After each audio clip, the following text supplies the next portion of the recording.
शांति। आज 19 सितंबर 2023 की बाबा की साकार मुरली है। मुरली के महावाक्य हैं, मीठे बच्चे याद के पुरुषार्थ से ही कर्मातीत बनेंगे, इसलिए कभी अपने को मियाँ मिट्ठू नहीं समझना। याद के बल से अंदर में जो कमियां हैं उन्हें निकालते रहना। प्रश्न है, सभी बच्चों की अवस्था को मजबूत बनाने के लिए बाप कौन सी चैलेंज करते हैं? उत्तर है, बच्चे भोजन बनाते हुए पूरा समय याद में रहकर दिखाओ। यह बाप बच्चों को चैलेंज करते हैं। बाप के याद में भोजन बनाएंगे तो ताकत भर जाएगी, अवस्था बहुत अच्छी हो जाएगी, परंतु बच्चे भूल जाते हैं। इसके लिए 1-2 को याद दिलाने का पुरुषार्थ करो। डबल सर्विस करनी है। कर्मना के साथ साथ नर से नारायण बनाने की भी सेवा करो। गीत ही धीरज धर मनुआ। ओम शांति। यह किसने कहा और किसको कहा? बाप बैठ बच्चों को समझाते हैं। भक्ति मार्ग में यह गाया जाता है। जब परमपिता परमात्मा आते हैं, वही आकर धीरज देते हैं और कोई मनुष्य धीरज दे नहीं सकता। तुम जानते हो अब सुख के दिन आएंगे। बाप आए हैं सुख धाम ले चलने। यह है दुख धाम। यह सब भक्ति मार्ग के गीत हैं। यहाँ तो बाप सम्मुख बैठे हैं। बच्चों को कुछ कहने की दरकार नहीं पड़ती। बच्चे जानते हैं हमारे सुख के दिन आ रहे हैं। हम सुख की राजधानी स्वयं श्रीमत पर स्थापन कर रहे हैं। डिवाइन मत पर चल रहे हैं। एक होती है डिवाइन मत, दूसरी होती है अनडिवाइन मत। डिवाइन मत एक ही होती है जिसे श्रीमत कहा जाता है। अनडिवाइन मत माना आसुरी पतित मत, डिवाइन मत माना देवी पावन मत। श्रीमत और आसुरी मत को तुम समझते हो। डिवाइन कहा जाता है पावन को, अनडिवाइन कहा जाता है पतित को। यह है ही पतित दुनिया। कोई भी पावन मनुष्य है नहीं। पावन मत देने वाला एक ही पतित पावन बाप है। उनको सब याद करते हैं। पावन सृष्टि सतयुग को, पतित सृष्टि कलयुग को कहा जाता है। यहाँ सब है ही अनडिवाइन।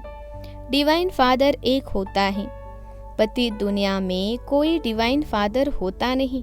यह संगम का युग है। यह युग तुम्हारे लिए है, दुनिया के लिए नहीं है। दुनिया तो समझती है संगम युग आने में बहुत वर्ष पड़े हैं। बाप आते ही है पतित कलयुग को पावन सतयुग बनाने। ऐसे तो वे कुमार और कुमारियां भी डिवाइन पावन हैं, परंतु फिर पतित जरूर बनना है। विकार से जन्म लेते हैं, इसलिए इस विकारी दुनिया में कोई डिवाइन नहीं होते। डिवाइन निर्विकारी को कहा जाता है। निर्विकारी होते हैं निर्विकारी दुनिया में।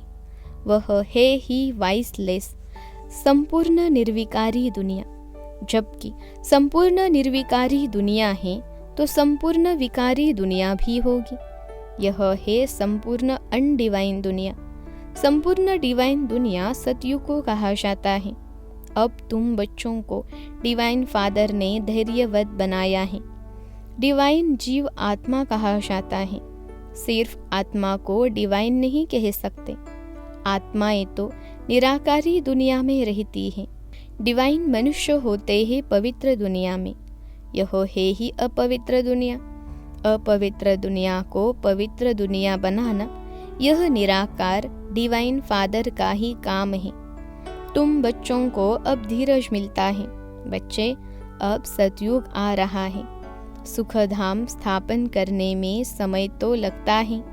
फट से तो दुख धाम विनाश हो, सुख धाम स्थापन नहीं हो जाएगा। तुमको भी देखो कितना टाइम लगा है। पतित सृष्टि कितनी बड़ी है। तुम भी जब लायक बनो ना, तुम खुद ही कहेंगे हम अभी स्वर्ग में जाने लिए पूरे लायक नहीं बने हैं। पूरे लायक बन जाए फिर तो कर्मातीत अवस्था हो जाए, परंतु देह अभिमान बहुतों में होने के कारण समझते हैं हम तो संपूर्ण बन गए हैं, हमको श्रीमत की दरकार ही नहीं, इसलिए याद नहीं करते। बाप की याद से ही तो श्रेष्ठ बनेंगे। कोई कह न सके कि हम निरंतर बाप को याद करते हैं। अंदर में कोई यह समझ न सके कि हम तो निरंतर याद में रहते हैं। याद में रहते रहें तो बाकी क्या चाहिए। सारा दिन भी कोई याद में रहे तो कर्मातीत अवस्था हो जाए। बड़ा मुश्किल है बाबा की याद में रहना। तुम पुरुषार्थ कर रहे हो सुख धाम में राज्य भाग्य लेने लिए। अपने को देखना है। अगर हमारे में बहुत विकार हैं, कमियां हैं, तो हम इतना ऊंच पद पा नहीं सकेंगे। निरंतर याद की दौड़ी लगा नहीं सकेंगे। अपने को मियाँ मिट्ठू नहीं समझना है कि मैं तो संपूर्ण हूँ। संपूर्ण होते ही है शिवालय सतयुग में। सारा भारत शिवालय बन जाता है। लक्ष्मी नारायण का राज्य चलता है। मंदिर में राज्य तो नहीं करते हैं ना। शिवालय सतयुग में सब देवी देवताएं राज्य करते हैं। फिर पूजा के लिए मुख्य लक्ष्मी नारायण का चित्र बनाए उनका मंदिर बनाते हैं। पहले नंबर वाले की ही पूजा होती है। अभी उन्होंने जड़ मंदिर हैं। चैतन्य में जब राज्य करते हैं तो विश्व के मालिक हैं। भले ही भारत में ही, परंतु है तो विश्व के मालिक ना, और कोई राजा ही नहीं। हम अभी फिर से अपना डिवाइन राज्य स्थापन कर रहे हैं। पावन दुनिया में जाने लिए पहले जरूर पावन बनना पड़े। मेहनत लगती है। जहाँ तक जीना है, याद में रहना है, और ज्ञान की वर्षा तो होती ही रहती है। भिन्न भिन्न प्रकार से समझाया जाता है। वास्तव में लक्ष्मी नारायण के सिवाय डिवाइन अथवा पवित्र किसको कह नहीं सकते। बाप स्वर्ग स्थापन करते हैं, फिर नरक बन ही जाता है। ड्रामा ही सुख और दुख का बना हुआ है। शंकराचार्य आकर अपने धर्म की स्थापना करते हैं, फिर भी डाल डालियाँ पुरानी तो होंगी ना। सन्यासियों की महिमा है। आराम तीर्थ, विवेकानंद आदि गाए जाते हैं, क्योंकि शंकराचार्य के पिछाड़ी वाले हैं। नए नए आते हैं तो वह अपना शो करते हैं, परंतु इनको शिवालय तो नहीं कहेंगे। शिव का स्थापन किया हुआ सतयुग एक ही है। मनुष्य इन बातों को बिल्कुल नहीं जानते। ऐसे ही सिर्फ सुनने से कोई समझ न सके। पहले तो 7 रोज आकर एम ऑब्जेक्ट को समझना है। और कोई पढ़ाई के लिए ऐसे नहीं कहा जाता कि पहले 7 रोज समझो। यह एक ही पाठशाला है जहाँ लक्ष्य दिया जाता है। पहले पहले तो फादर को समझो। बाप कहते हैं, मैं बच्चों की सेवा करने आया हूँ। जो कल्प पहले वाले हैं वही आएंगे। जब तक निश्चय बुद्धि नहीं बने हैं तब तक बुद्धि में आएगा नहीं। इसलिए बाबा पूछते हैं, कहाँ तक निश्चय हुआ है। यह कोई गावड़े का सत्संग नहीं है। और सत्संगों में तो कहेंगे फलाना महात्मा गीता सुनाते हैं, फलाना वेद सुनाते हैं। यहाँ कोई महात्मा आदि नहीं है। यहाँ तो बाप बैठ समझाते हैं। पहले जब तक निश्चय नहीं तब तक क्या समझें। वहाँ सत्संगों आदि में समझेंगे, वह तो फलाना वेद सुनाते हैं, राज विद्या पढ़ाते हैं। यहाँ तो वेदों शास्त्रों अथवा राज विद्या की कोई बात नहीं। तुम जानते हो बाबा इन द्वारा पढ़ा रहे हैं। जब तक यह नहीं समझा है तो क्या करेंगे, और ही वायुमंडल को खराब कर देंगे। यहाँ तुम्हारे में भी ऐसे नहीं है कि सब शिव बाबा की याद में सुनते हैं और समझते हैं। शिव बाबा ब्रह्मा द्वारा पढ़ाते हैं, नहीं, शिव बाबा की पढ़ाई है। यह कुछ भी समझते नहीं। बड़ा मुश्किल कोई यथार्थ रीति समझते हैं। पढ़ाने वाला शिव बाबा है। यह याद हो और सारा दिन बुद्धि में रहे कि हम स्टूडेंट हैं तो नंबर 1 चले जाए, परंतु तुम्हारे में भी नंबर वार है। बाबा कहते हैं, मुझे पढ़ाने वाले को याद करो। मैं ही बाप, टीचर, गुरु हूँ। तीनों को इकट्ठा याद करना है। लौकिक संबंध में तो बाप अलग, टीचर अलग, गुरु अलग होते हैं। यहाँ एक को ही याद करना है और है बहुत सहज, परंतु माया याद रहने नहीं देती, घड़ी घड़ी बुद्धियोग तोड़ देती है।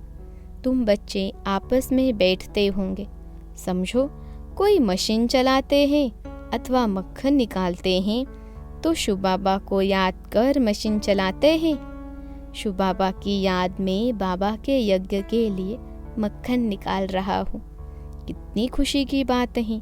यज्ञ के लिए भोजन बनाता हूँ, खुशी होती है ना। परंतु फिर घड़ी घड़ी भूल जाते हैं। फिर पुरुषार्थ करना पड़े खुद का। एक दो को याद कराने का पुरुषार्थ कराने वाला चाहिए। फिर भी शिव बाबा को याद कर भोजन बनाएंगे तो ताकत भर जाएगी, तुम्हारी अवस्था बहुत अच्छी हो जाए। परंतु ऐसे होता नहीं। ब्रह्मा भोजन की तो बहुत महिमा है, परंतु जब आत्मा शिव बाबा की याद में रहे बनाए, शक्तियों का ऐसा भंडारा हो, याद में रहे भोजन बनाए तब तो शक्ति मिले। वह भी शक्तियों की बुद्धि में नहीं आता है, नहीं तो पुरुषार्थ करे। बाबा को तो दिल होती है अपने हाथ से शिव बाबा को याद करते भोजन बनाओ। प्रैक्टिस करनी है, देखें या ठहर सकती है। बाबा चैलेंज देते हैं, जो भी भंडारे में है कोशिश करो। बाबा जानते हैं कि 1 घंटा भी याद नहीं कर सकते। याद वाले ज्ञानवान हो तो डबल सर्विस हो जाए। जब तक कांटों को फूल न बनाए तो कुछ काम के नहीं है। राजई के लायक वह बनते जो नर को नारायण बनाने की सर्विस करते। जितना तकदीर में है वह अपने पुरुषार्थ से तकदीर को पाते रहते हैं। बाप तो सबको कहते हैं, जितना करेंगे जो करेंगे सो पाएंगे। अपने मोस्ट बिलवेड बाप को याद करना है, याद की ही मेहनत है। बाबा भी बतलाते हैं, मैं बहुत उपाय करता हूँ परंतु हो नहीं सकता, बहुत मेहनत है। मेहनत करते करते अंत में कर्मातीत अवस्था होगी, फिर साक्षात्कार करते रहेंगे, माया नहीं आएगी। यहाँ बैठे बैठे सब दिव्य दृष्टि में देखते रहेंगे। अभी तो टेलीविजन में देखते हैं, टेलीविजन कोई दिव्य दृष्टि नहीं है। विनाश का साक्षात्कार, वैकुंठ का साक्षात्कार टेलीविजन में नहीं देख सकेंगे। जितना जो ज्ञानी और योगी है उनको तो वैकुंठ की राजधानी देखने में आती रहेगी। बिगर टेलीविजन रखे तुम जर्मनी, लंदन आदि देखते रहेंगे। टेलीविजन से यह दिव्य चक्षु का साक्षात्कार वंडरफुल है। सच्ची दिल से बाप की सर्विस में लगना है तब मजा है। बुद्धि भी कहती है बाबा अंत में बहुत खातिरी करेंगे, घुमाना फिराना बहलाना यह खातिरी है ना। ऐसा बनने के लिए लायक भी बनना चाहिए ना। लायक बनाने वाले को याद करने से ही लायक बनते जाते हैं। जितना याद करेंगे और स्वदर्शन चक्र फिरता रहेगा तो फायदा है। बीज को याद करने से झाड़ भी याद आएगा। यह बातें सिवाय तुम्हारे कोई भी समझ न सके। इस याद और ज्ञान से हम इतना जमा करते हैं, वहाँ यह पता नहीं होगा कि यह कहाँ से वर्षा मिला है। यह थोड़े ही समझते हैं कि यह हमारे संगम की कमाई है। बादशाही मिल जाती है, तुम सदा सुखी रहते हो। बड़ी भारी मंजिल है, अभी तुम डिवाइन बनते हो। सारी दुनिया अनडिवाइन है, तुम मनुष्य से देवता डिवाइन बन रहे हो। मनुष्य को देवता बनाने वाला एक ही गॉड फादर है। फादर अक्षर कहना बड़ा सहज है। कोई भी बूढ़ा बुजुर्ग देखेंगे तो उनको बाबा व पिताजी कहेंगे। बूढ़ा बूढ़े को देखेंगे तो भाई समझेंगे, छोटे बड़े को देखेंगे तो बाप समझेंगे। निराकार बाप का तो कोई को पता नहीं है, सिर्फ कह देते हैं गॉड फादर। यह नहीं समझते हैं कि हम आत्मा हैं, हमारा बाप वह है। बाप जरूर वर्षा देता होगा। अभी तुम जानते हो हमारा बाप हमको वर्षा दे रहे हैं। इस वर्षे के लिए ही हम बार बार पुकारते थे, प्रार्थना करते थे। अब वही पढ़ा रहे हैं। अभी हम प्रार्थना अथवा भक्ति करने से छोटे, बड़े मज़े की नॉलेज है। कहते हैं आप हमारे बेहद के बाप हो, फिर हमको छोड़ लौकिक बाप के पास बुद्धि क्यों जाती है? परंतु किसकी तकदीर में नहीं है तो बुद्धि में बैठता नहीं। खुद ही कहते हैं हमारी तकदीर में राज्यों की बादशाही नहीं है, तो बाबा क्या करे? क्यों नहीं तकदीर बनाते हो? तकदीर बनाने में तो कोई मना नहीं है। तकदीर में नहीं है तो बाबा को छोड़ देते, फिर माया बिल्ली बुद्धि में घोटाला कर देती है। बाप भी क्या करे? माया बिल्ली पर जीत पानी है। कामकाज करते शुभ बाबा की याद रहे तो बहुत फायदा हो जाए। 1 मिनट भी याद करने से बड़ा फायदा हो सकता है। 1-2 को सावधान करो, फिर कोई माने या न माने। बाबा युक्तियाँ बहुत बतलाते हैं। अच्छा, मीठे मीठे सिखिलते बच्चों प्रति माता पिता बाप दादा का याद प्यार और गुड मॉर्निंग। रूहानी बाप की रूहानी बच्चों को नमस्ते। हम रूहानी बच्चों की सिखिलते रूहानी माता पिता बाप दादा को याद प्यार गुड मॉर्निंग और नमस्ते बाबा नमस्ते। धारणा के लिए मुख्य सार पहली पॉइंट है 1-2 को बाप की याद दिलाने का पुरुषार्थ करना है। बाप, टीचर, सदगुरु तीनों को साथ साथ याद करना है। भोजन बनाते व खाते समय याद में जरूर रहना है। दूसरी पॉइंट है सच्चे दिल से बाप की सर्विस में लगना है। कांटों को फूल, मनुष्य को देवता बनाने की सेवा करनी है। आज का वरदान है व्यक्त भाव से ऊपर रहें, फरिश्ता बन उड़ने वाले, सर्व बंधनों से मुक्त भव। व्यक्त भाव से ऊपर रहें, फरिश्ता बन उड़ने वाले, सर्व बंधनों से मुक्त भव। विश्लेषण है देह की धरनी व्यक्त भाव है। जब फरिश्ते बन गए फिर देह की धरनी में कैसे आ सकते? फरिश्ता धरती पर पांव नहीं रखते। फरिश्ता अर्थात उड़ने वाले, उन्हें नीचे की आकर्षण खींच नहीं सकती। नीचे रहेंगे तो शिकारी शिकार कर देंगे, ऊपर उड़ते रहेंगे तो कोई कुछ नहीं कर सकता। इसलिए कितना भी कोई सुंदर सोने का पिंजड़ा हो, उसमें भी फंसना नहीं। सदा स्वतंत्र बंधन मुक्त ही उड़ती कला में जा सकते हैं। आज का स्लोगन है असंभव को संभव कर, सफलता की अनुभूति करने वाले ही सफलता के सितारे हैं। असंभव को संभव कर, सफलता की अनुभूति करने वाले ही सफलता के सितारे हैं। अच्छा, ओम शांति।